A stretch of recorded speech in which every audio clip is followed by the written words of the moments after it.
Hi, I'm Ryo, and I tried winning a hardcore Nuzlocke of Alpha Sapphire with only one red, one blue, and one green Pokemon. When I was younger, I loved watching all sorts of cartoon shows. The Powerpuff Girls was one of them. And since I'm always looking for fun ways of making Pokemon games harder than they have to be, I used that show as a basis for an extremely fun challenge. Here's how it works. During the entire run, I can only bring one red, one blue, and one green Pokemon to a battle. Nothing else. Since defining a Pokemon's color can be very subjective, I decided to limit myself to the colors provided by the Pokédex. To honor the origin of this challenge, I also restricted myself to only using female Pokemon and naming all of them according to their respective character from the series. After banning all the legendaries, here is a list of all the remaining Blossoms, Buttercups, and Bubbles that I can use. I also made this challenge a hardcore Nuzlocke.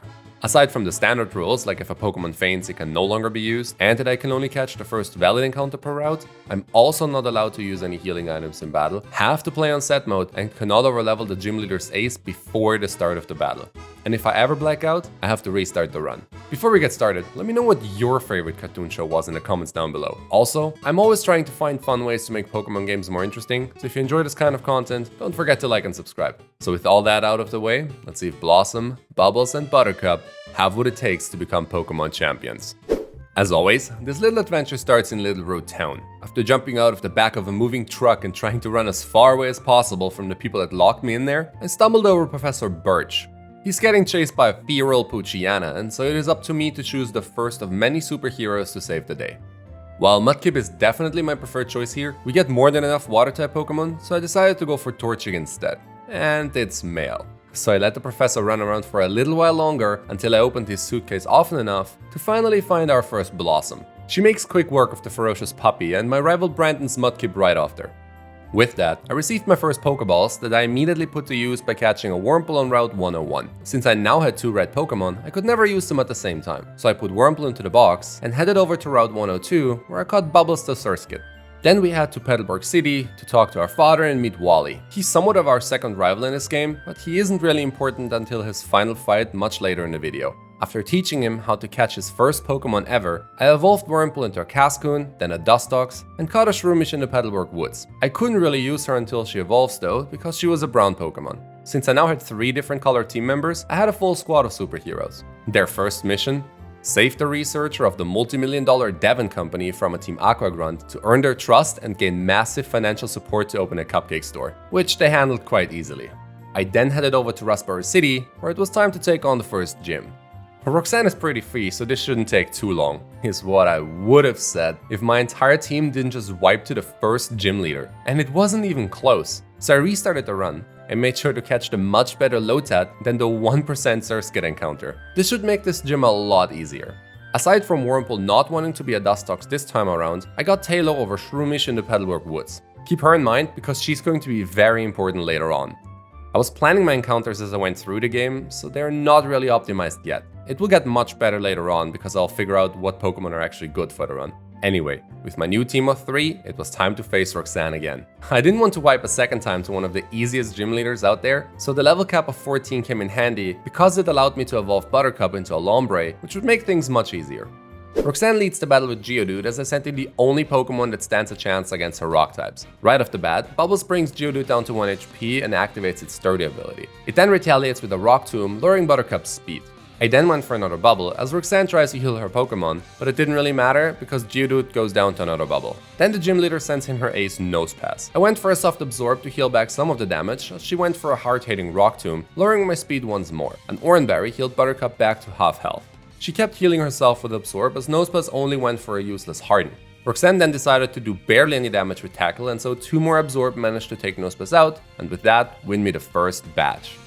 Team Aqua was harassing random civilians again, and so I had to step in to free a sailor's Wingull. As a thank you, he offered me to bring me directly to our next stop, Dewford Town. I picked up the Ultra Route to fish for a Tentacool and a Magikarp in the waters nearby. From there, it was straight into the second gym where Torchic evolved into a Combusken while taking care of all the required gym trainers. I can't really talk about all the evolutions in this run. I'll make sure to cover the most important ones as they happen throughout the run. Brawly's fighting type Pokemon aren't really a big threat, but they have setup moves, so if I can't take them out quickly enough, they have a good shot of wiping my entire team. Luckily, Taylor had the Guts ability, and this boosts her attack if she's affected by a status condition like burn or poison. So I fished up another tentacle and let it pre-poison my bird before the battle. Let's see how well this Taylor can handle Brawly's team. He leads the battle with a Machop as I sent in Bubbles. One wing attack takes out his first Pokemon before he can even say deadlift twice. Taylor then gets hurt by poison, which is actually the only damage he takes during the entire fight, as another wing attack immediately deletes the following Makuhita. Well, that was easier than expected. After beating what has to be the easiest gym of the run so far, it was time to acquire more fundings for the superhero cupcake store. So I helped the Devon company out once again and delivered important ship parts to the shipyard in Slateport City. I took care of the Aqua Grunts harassing the ship captain I was supposed to deliver their parts to, as their boss Archie suddenly shows up. After calling them both simps, which is something I never thought I would see in a Pokemon game, he goes on to explain that he wants to protect the seas from human pollution, because if he doesn't, Pokemon will end up suffering for their mistake. Wait, are Team Aqua actually the good guys? Not really sure whether we're on the right team here, I continued my journey up north, where I encountered this little oddish here. From there, it was straight to take on my rival. He sends in his Shroomish first. Blossom immediately hits a strong Ember as she shrugs off the incoming Mega Drain. After that, another Ember was enough to kill. Next up was Marshtomp, so I switched into Buttercup to take my opponent's Mud Shot. The next turn, Lumber goes for a free Absorb, as Marshtomp went for a Bite. Up to this point, I didn't really know that Bite throws back all the damage the user takes in the next 2 turns, so I kinda accidentally maybe switched into Bubbles, thinking she could easily finish the battle, only for her to immediately die to Lombre's damage a turn later. I'm sorry, little gal. And now brought in Buttercup again to get in some free chip damage with Fake Out. Then I went for a big Absorb as Marshtomp continued to throw mud at my Lombre. After missing a few Absorbs due to the accuracy drop, Buttercup eventually connects, killing Marshtomp and bringing out Brandon's final Pokemon Slugma. It doesn't really have a way of doing any significant damage, so Buttercup had an easy time bubbling away and winning the battle.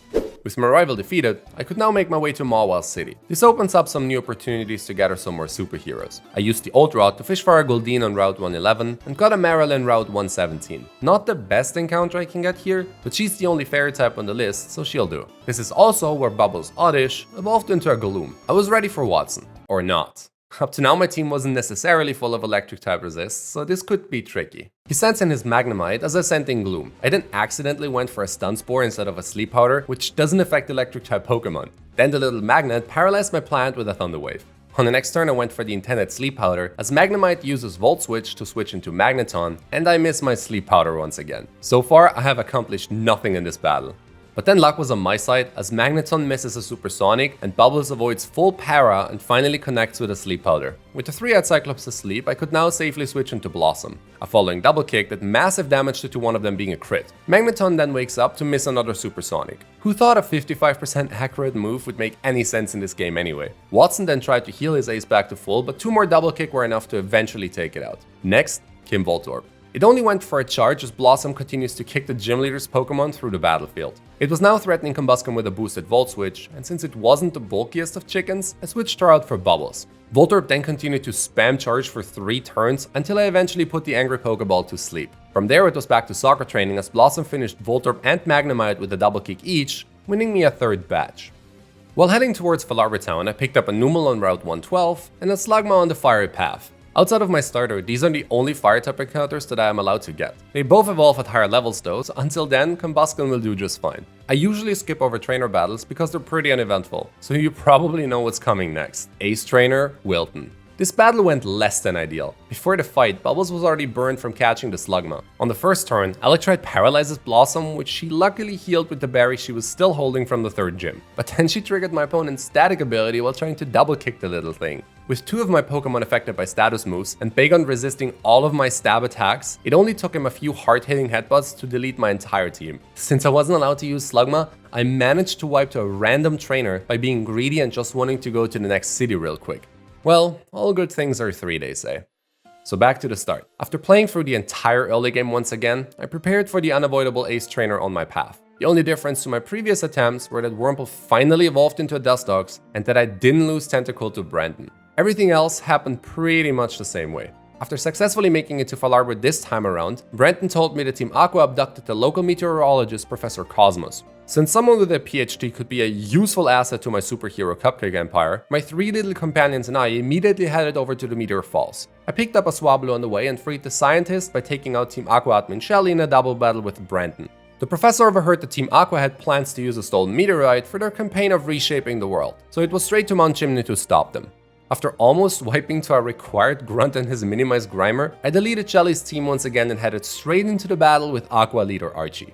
On a glass bridge? Over an open volcano? Great, safety first I suppose. First up was my Diana. I went for a bulk up as my Diana goes for a swagger. This raises my attack by 2 stages, but also confuses me in return. As I was expecting this to happen, I gave Blossom a Person Berry, which cures the confusion and now leaves her with +3 attack on the board. I then tried to go for a double kick, but my Diana was faster and used another swagger, confusing my Combusken once again. She then proceeds to hit herself in confusion for quite some damage. I had the option to switch, but decided to stay in since switching carried the risk of giving my opponent free damage. I got lucky and my Diana only went for a 3rd swagger, and so Combusken was able to double kick my opponent's Pokemon out of existence. Archie now sends in his Golbat, but since it doesn't really have a poison type move, it was safe to switch into Azumarill. She easily takes 2 wing attacks and starts to slowly chip away on the Golbat's health with Bubble Beam. On the next turn, Archie hits a Confusion, which immediately gets cured by my Person Berry, as another Bubble Beam brings the bat down to low HP. Bubbles then gets confused again, and who would believe it? Hits herself in confusion. Azumarills seem to have a thing about randomly flopping over in battles, huh? After tanking another wing attack, Bubbles breaks through the confusion and takes out Archie's 2nd Pokemon. Next up was Team Aqua's signature Pokemon and my opponent's ace Sharpedo, but together with the Thick Fat ability and the Fairy type, the Shark couldn't really damage her. So after shrugging off the incoming assurance, a critical hit Play Rough was enough to win the battle. With Team Aqua's plans and world dominations put to a halt, my little super gals and I headed over to Laveridge Town to earn our 4th badge. While in other Nuzlockes this can be a hard battle to beat, I had a lot of different options for this fight, so it should not be too hard to deal with Flannery's Sun team. I lead the battle with Goldeen into her Slugma. It probably tries to set up Sunny Day first, but regardless of that, it was quite safe for me to go for a water sport, which is something I never thought I would say in a Nuzlocke. This basically neutralizes the boost fire attacks get from the sun. Then I went for an Aqua Ring to slowly regenerate some health as Slugma missed an overheat. On the next turn, I went for a Water Pulse dealing massive damage as Blossom easily shrugs off an overheat. From there, another Water Pulse takes out the Slug as Flannery brings in her next Pokemon. Goldeen doesn't really have the highest special attack, and so Numel survives a Water Pulse only to deal massive damage with an Earth Power in return. Both the Sun and Water Sport had run out by now, so my water attacks would do a lot more damage from here on out. Predicting another Earth Power, I switched into Gyarados as Flannery healed up her Pokemon instead. Unfortunately, in this generation, Gyarados doesn't learn a water type move up to level 35, so my only choice was to go for a Dragon Rage as Numel tries to buff itself with Amnesia. Another Dragon Rage finished Flannery's Forgetful Camel as she brings out her ace. But since Torkoal didn't really feel comfortable without the sun, it only went for a Sunny Day, and so 2 consecutive Dragon Rage from Bubbles were enough to take it out. With the 4th badge down, Brandon hands me the Go Goggles, which allowed me to enter the desert in Route 111, only for me to realize that it wasn't a new route. So instead of getting a potential Cacturne or a Flygon, I could only pick up the Root Fossil, which I then transformed into a Lilip back in Rustboro City. After that, there was nothing else to do but to face my father for what has to be the hardest battle of the entire run so far. His ace Pokemon Slacking is so strong, it literally had to be nerfed with an ability that forces it to skip every other turn. And he had 2 of them. On top of that, all 3 of his Pokemon have Retaliate, a stat boosted attack that deals double damage if it is used after one of his Pokemon died. So even if I manage to take out one of his team members, the next one most likely outspeeds my entire team for a clean kill. The way Nuzlockers usually play around this is by using Protect or moves like Dig on Slacking's attacking turn and attack while it's loafing around. And that's where I had a problem. None of my Pokemon could learn Protect up to this point in the game, nor were they close to fast enough to use Dig to cheese the fight. So on my first attempt, Norman's ace wiped my entire team without even blinking twice. It was back to the beginning and back to the drawing board. I could take Mudkip as a starter since it learns Protect way before hitting the 5th gym, but I could get a lot of water types already, and late game Blaziken could be extremely valuable for this challenge. So I trusted my initial plan and picked Blossom once again. Most of my encounters along the way stayed the same, but yet again, Dustox wasn't going to be part of the squad, and I made sure to catch Goldeen in the Meteor Falls instead. This allowed me to get a Cacnea in the Route 111 desert. The Lilip I found there turned out to be male, so unfortunately there's no Cradily for me. I eventually make it back to Petalburg City, but the question how to possibly get through Norman's extremely overpowered team was still wide open. I needed another plan. Trust me when I tell you that I spent literal hours going through all sorts of combinations of items, moves, or Pokemon, but none of it seemed to work. There was just no other way than changing my starter. But then it hit me. I remembered seeing something back in the Mawwell City market. The saving grace for this run was called TM42. Facade is a normal type move that doubles its power if it is used by a Pokemon that is affected by a status condition. Sounds familiar? Remember the strategy I used to delete Brawly's gym? The damage boost from Guts combined with Swellow's normal type stat and a 20% damage increase from a held Silk Scarf raises Facade's base damage from 70 to a whopping 250. And since it was faster than all of Norman's Pokemon, I found my superhero for the 5th gym. Let's see if she had what it takes to do this. I lead the battle with my little superhero as Norman sends in his first slacking. I clicked Facade and one shot. Vigoroth was out next, but it 2 falls to another Facade. There was 1 slacking left. It was 2 levels above the first one, so there was a possibility the next Facade could miss out on the kill. So I attacked. Come on, 1 shot. 1 shot. While losing one of my strongest Pokemon wasn't ideal, it at least opened up the opportunity for me to win this run. I wasn't sure if Blossom would outspeed, so I switched into Buttercup. Norman then healed his Pokemon back to full as I went for a Mach Punch, dealing not quite as much damage as I had hoped for. Slacking was now loafing around, and so another 2 of my priority punches were enough to win me the battle and make this my furthest attempt so far. It's funny how it's called the Balance Badge, by the way, because without Protect, Norman's team doesn't appear to be too balanced to me. Wally's dad now hands me the HM for Surf, which opens up the second half of the region. I was now able to head over to Route 118, where I picked up a better rod and immediately used it to fish up a Carvanha. After evolving her into a Sharpedo, the legendary Pokemon Latios required my help because his better half was in trouble. I would so love to describe these battles, but for some reason the leader of a criminal organization only has 1 Pokemon, and that one goes down to a single attack each and every time. So after saving her, Latias wants to join our team of superheroes, and we gladly accept the offer. She would fit the usable Pokemon description, but I'm not sure if I will use her though, seeing that she's a legendary Pokemon. So she'll go into the box for now. I made my way to the Weather Institution, where I picked up a Tropius and crit Shelly's Sharpedo into oblivion, which also stopped them from stealing important weather research. I finally reached Fortress City, but an invisible Pokemon was blocking the entrance to the gym. So I had to make my way south, where Steven handed me the Davon Scope.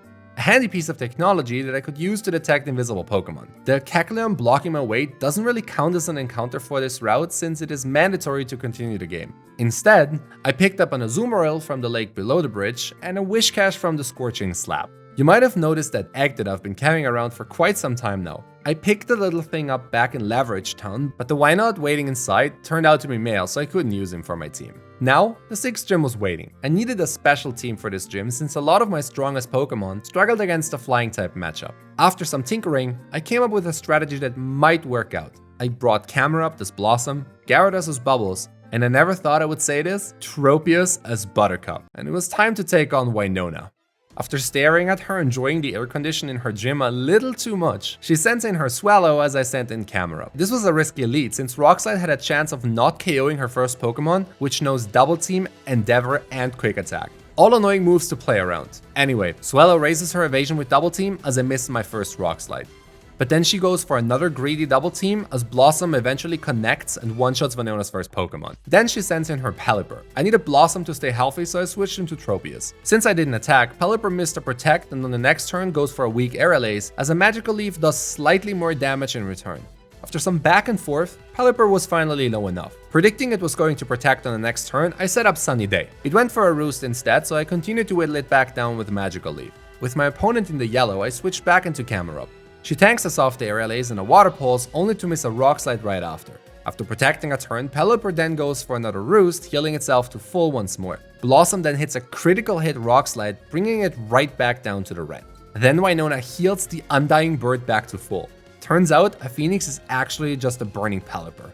That's actually fitting, as my following Lava Plume burns my opponent, finally putting it on a timer. I then forgot the Sun had ran out and decided to stay in on a 4 times effective Water Pulse. But Blossom the Legend hangs on with 7 HP only to hit a Rock Slide and kill Pelipper. Wasn't even worried. Altaria was out next, so I switched into Gyarados to dodge an Earthquake. A 4 times effective Ice Fang quickly took care of the Cotton Dragon, and with that, Winona was down to her last Pokemon, Skarmory. Gyarados went for another Ice Fang, but that did barely any damage. Lucky for me, Skarmory also didn't really have a way of hitting me. I still had Dragon Rage, which always does 40 damage, and that's all she wrote. The next thing on my list was catching a lot more Pokemon. So I got a Golduck in the Safari Zone, a Corphish from Route 123, Kecleon from Route 121, and my very own Medicham on top of Mount Pyre. The latter one is also where I stumbled over Archie stealing a mysterious blue orb to awaken the super ancient legendary Pokemon. It's weird that an item connected to a myth like this would just lay around out in the open on top of a mountain. Archie doesn't waste much time on me, claiming he needed a submarine to complete his evil scheme. Admin Matt tries to stop me, but you know the drill. Knowing Archie's next plan, I made my way to Slateboard City, but arrived there too late. Since nothing is a better tool to deliver cupcakes on a global scale than a submarine, it was my task, no, my mission, to head to the Team Aqua headquarters in Lily Cove City and retrieve it. Team Aqua is clearly way too stubborn for the fact that they only seem to hire lousy Pokemon trainers. So here is footage from me eliminating their entire employee list, including Matt. Despite my victory, he still managed to get away with the submarine. I can assure you, this will have no further consequences down the line. Like, there totally won't be any underwater explosions in the middle of the ocean. Or something. Trust me. Knowing the potential end of the world as we know it was fast approaching, I took some time to get another batch. I evolved Corphish into Crawdont, and I picked up Sharpedo and Cacturne from the box. This team was just plowing through Liza and Tate's entire team. Seriously, here's the entire fight. It took me longer to talk to them than to defeat them. One Surf from Sharpedo brought both of the Pokemon down to 5% of their HP. Then Solrock went for a Solar Beam as Lunatone set up a Light Screen a tad too late. I switched into Cacturne to also have her be part of this as Liza heals her Lunatone. Bubbles then takes out Solrock with another Surf, and a final Sucker Punch from Buttercup won me what has to be the easiest batch of my entire Nuzlocking career. As I leave the gym, a not foreshadowed giant explosion suddenly happened in the middle of the ocean. Pretty sure there was no submarine involved into this whatsoever. But before heading there, I skillfully ignored the obvious task at hand and picked up a Wailmer on the coast of Mossdeep City and a Celio in the Shoal Cave. Around this time, Combusken also finally evolved into Blaziken. With the Megastone Steven had given me earlier in Fort Tree City, she was going to be much more than just a hero of this run. Together with two other Powerpuff Girls, she was the only way to win it. But more to that later on. For now, it was time for our superheroes to save the world by preventing Archie's plan of summoning Kyogre and creating a better future for Pokemon, or something. Planning for this fight wasn't easy. Not only did I need a team of 3 Pokemon that could beat him, but I also needed 3 Pokemon that could get me there. I have no idea how other Nuzlockers deal with HMs in their challenge runs. If anyone has a good solution for this, please feel free to enlighten me. Another issue was that I didn't really have a solid answer to Archie's Crobat without weakening my team too much against his other Pokemon. In the end, I decided to bring Blaziken, play the entire Sea Mawile puzzle to get access to Ice Beam and bring my freshly evolved Walrein, as well as Kecleon. Yet another thing I never thought I would say in a Nuzlocke. The only reason I brought it was because it could learn all the HMs I needed, and because the other 2 should be able to win the fight on their own.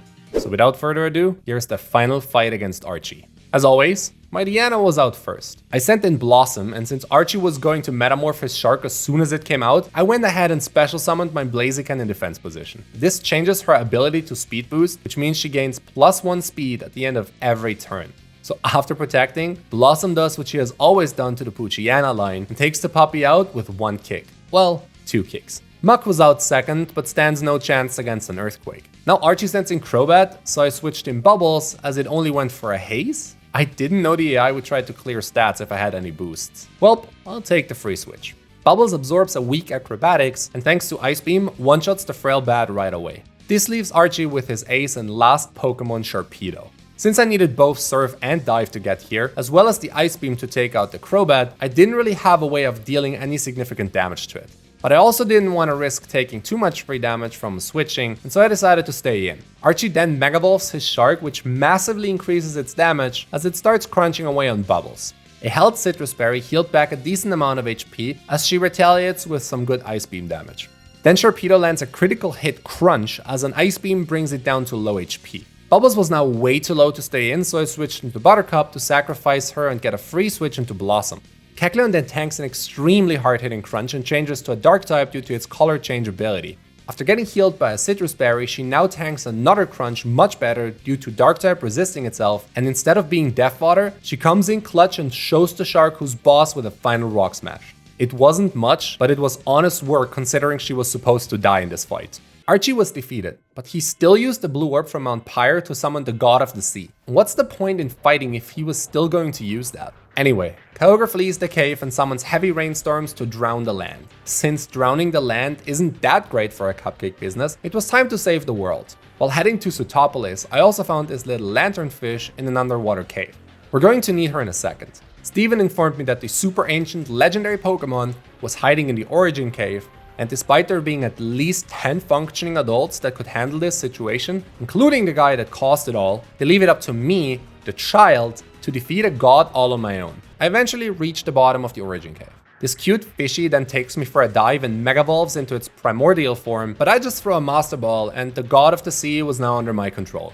With the crisis averted, the world returned back to normal and the final gym was waiting. I remembered I still had an open encounter in New Mawwell, so I headed over and caught a Voltorb and immediately evolved it into an Electrode. I also never evolved Gloom to be able to choose its evolution if I ever needed it. While Vileplume was faster, Blossom's special bulk was a much safer option for this gym. So Lantern, Blossom, and Electrode was the team I decided to bring to earn my final badge. I lead the battle with Electrode into Wallace Love Disc. I set up a light screen right away as a Sweet Kiss lands and confuses my Pokeball. Blossom then dodges the confusion and lands a hidden power to chip away some of Love Disc's health. After absorbing a Water Pulse, Electrode hits itself in confusion and gets hit by yet another soft attack. Then it finally breaks through and connects with a Volt Switch, killing Love Disc in the process. I now had a free switch to reset some tempo and brought out Blossom.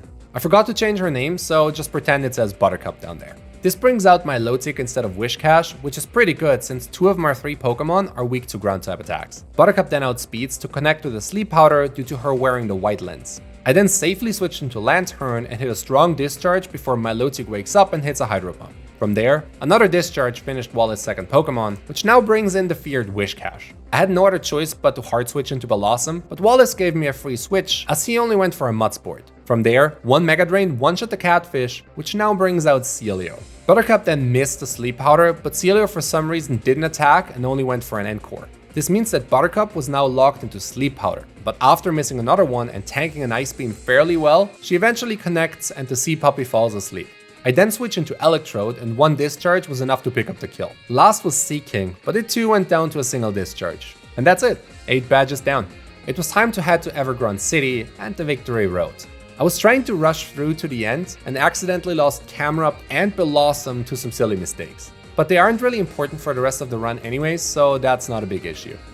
Remember Wally? This is his time to shine in the story. One last fight before the Elite Four, and it wasn't going to be easy. I decided to bring Gyarados, Cacturne, and Blaziken.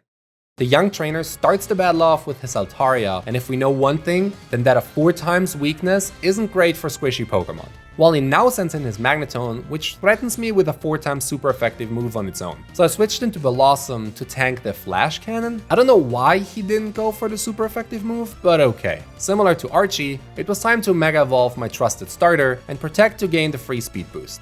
One Blaze Kick puts Magneton down to 1 HP due to its sturdy ability, after which it hits a threatening discharge. A 1 in 16 crit would have killed my starter and probably also the run with it. I only now realize that a double kick probably would have prevented all this from happening, but I must have missed it in the heat of the battle. This puts Blossom at an alarmingly low amount of HP, so I had to be extremely careful from here on out. At least a consistent speed boost made sure I would outspeed all of Wally's Pokemon. His Roselia and Delcatty both immediately went down to a Blaze Kick and a Double Kick respectively. And there it was, Wally's Gallade. This wouldn't be my Nuzlocke if I wouldn't misplay a key battle at least once. So here it is. Afraid to lose both Gyarados or Blaziken since they both are important members for the Elite Four, I switched into Cacturne instead. Wally then Mega Evolves Gallade and immediately hits a critical hit Slash. I went for a Spiky Shield expecting him to go for a kill as he does just that and takes some damage from attacking my Spiky Girl. I now had to make a choice. Cacturne was most likely going to die no matter what, but how she would do so could change the course of this entire battle. You see, Gallade knows Sword Stance, and I didn't know when the AI would opt to use it. There was a chance Wally could just set up on me. I had to choose whether to go for a Needle Arm into a Sword Stance, or try to get some damage in with Sucker Punch, which would miss if Gallade decided to set up instead. Since setting up would put me in an even worse position, I ultimately went for the safer option and tried to Sucker Punch, as Wally completely outplays me and goes for a Sword Stance. Hoping he would now attack, I went for a Sucker Punch, which connects and brings Gallade down to the yellow as it went for a close combat, killing my little cactus. It might seem like this was just another death, but I actually really enjoyed using her throughout the run, even though most of the battles I used her in didn't make it into the video. Goodbye, my spiky gal. I now brought out Gyarados to lower my opponent's attack, but it didn't really matter as one surf was enough to take out Wally's final Pokemon. With this final hurdle out of the way, All that was standing between me and the life as an owner of a superhero cupcake store was the Pokemon League. I had a ton of different options to build a team, but I ended up going for the ones that had been with me for almost the entire journey. Here are the 3 Powerpuff Girls that are going to take on the Elite Four and Champion all on their own. The gal that has been with us since the very beginning, one of the most powerful Pokemon you can get in a Nuzlocke, and a kinda weird looking duck. Let's see if they grew strong enough to win the endgame. Let's do this. First up was Sydney. His Dark-type Pokemon aren't really a problem for Blossom, but most of them carried priority moves, which could potentially cause some trouble. I had only 3 Pokemon against the entire Elite Four, so I immediately Mega Evolved Blaziken because this was not the time to play around. After gaining an initial speed boost, one Double Kick took care of the final ferocious puppy of the run. Next came out Shiftry, which also went down to a single Blaze Kick, despite having the option to go for Fake Out. The following Absol followed the same fate and went down to a single attack. Then it was time for Sharpedo. It was threatening Blaziken with a priority Aqua Jet, and so I switched into Gyarados for the attack drop and to tank the hit. From there, one Fist Plate boosted Rock Smash was enough to one-shot. Sydney's last Pokemon was Cacturne, but after switching back into Blossom and some Spiky Shield shenanigans, it too eventually went down to a single Aerialase. Then came Phoebe, which funnily enough is also the name of my puppy. I switched Gyarados Fist Plate to a Dread Plate, so the leading Dusclops went down to a single Crunch. Next up was Dusknoir, which was the only Pokemon that could really threaten me, but I did the calcs before the battle and so it went down to another Crunch. Or so I thought. Forgetting positive defense nature seems to be an issue on my part when preparing for battles. The Cyclops survived the hit and immediately retaliates with a 4x super effective Thunder Punch, which leaves Bubbles at 20 HP. I don't even know where to begin to describe how lucky this was. After draining Phoebe of all of her full restores and then some, Dusknoir eventually went down. She sends in her Sableye next, which could easily kill with a priority Fake Out, so I had to switch. I went into Ludicolo, but apparently the AI doesn't like Fake Out, and so she tanked a Foul Play instead. After getting the burn on a Scald and tanking a second Foul Play, Sableye eventually went down, leaving Phoebe on her last 2 Pokemon. My team wasn't really looking as planned, so my only hope was to switch into Blaziken. Luckily, Bonnet only went for a Grudge on the switch, and so a Blaze Kick and Aerialase were enough to one-shot Phoebe's last 2 Pokemon without any big issues. The third of the Elite Four was Glacia. Aside from her Wall Rain, nothing could really touch Blaziken, so this should be an easy sweep. She starts the battle off with Glalie as I Blaze Kick the ball-shaped Pokemon out of the arena with my Mega Chicken. Next up was Walrein, so I had to switch into Ludicolo to tank a Surf. I then went for a Fake Out to get in some chip damage. And this is where everything fell apart. On the next turn, I went for a Meadow Plate boosted Mega Drain as Glacia not only hits a 70% Blizzard, but also gets the 10% freeze on Buttercup. That definitely didn't go as planned. In an attempt to save however much I could, I switched into Gyarados to tank another Blizzard, but that too did way too much damage. How does she keep hitting those? Since Bubbles was not in crit range, I had to switch into Blossom to tank the potential hit, as Glacia hits a 3rd Blizzard. I had enough from the cold, and so a risky double kick took the Walrein out. Next up was Frostless. Blaziken then proceeds to miss the first ever Blaze Kick in the run, and so Frostless was free to set up Hail, which also activates its Snow Cloak ability, which means my moves are now a lot less likely to hit. I came prepared though, and so in the next turn I used the never missing Aerialase, but it wasn't enough for the kill. Then Frostless hits a strong Shadow Ball, but from there another Aerialase was enough to finish Glacia's 3rd Pokemon. Things weren't really looking good for me right now. Glacia sends in her second Frostless next, and since it was threatening to kill, I switched into Bubbles on an Ominous Wind, which gave Glacia the Omni Boost. Seriously, what is RNG doing this battle? I definitely couldn't risk a switch, and so I had to let Gyarados go down in the following turn to at least get some momentum back. This leaves me with only 2 Pokemon for the rest of the Elite Four. The Hail had stopped by now, but I'm missing out on some speed to pick up the kill. So I went for a Protect, hoping Glacia would be greedy and go for an attack instead of setting up Hail again, which she did. On the next turn, Blaze Kick finally connects and takes out both Frostless and the following Glalie. With Gyarados down, I was lacking an important team member for the champion fight, but I didn't even get there. Ludicolo wasn't strong enough to solo Drake's Kingra without Energy Ball, which I never picked up, and so my team went down to the last of the Elite Four. All of that because of some unlucky rolls. The run was over. Nah, just kidding. Since I have nothing better to do, I spent my entire evening playing through the whole game on Super Speed Mode once again. With every battle already planned out, I was back at the Elite Four in no time. Or 6 hours, if you will. I couldn't wait to beat this run on stream, so I did it all offline. Aside from some Natures, IVs, and the Ludicolo now knowing Energy Ball over Mega Drain, everything else was pretty much the same. RNG was on my side, and so Sydney, Phoebe, and Glacia went down without a problem. It was time to avenge the fallen superheroes and take on the final Elite Four member for one last time. Shirtless Drake leads the battle with his Altaria, as I send in Ludicolo. From there, one Ice Beam takes it out together with Flygon and Salamence. Kingdra came out next, but an Energy Ball brought it directly to low HP as Drake only went for a Yawn. I outspeed and so a second Energy Ball finishes the useless Seahorse.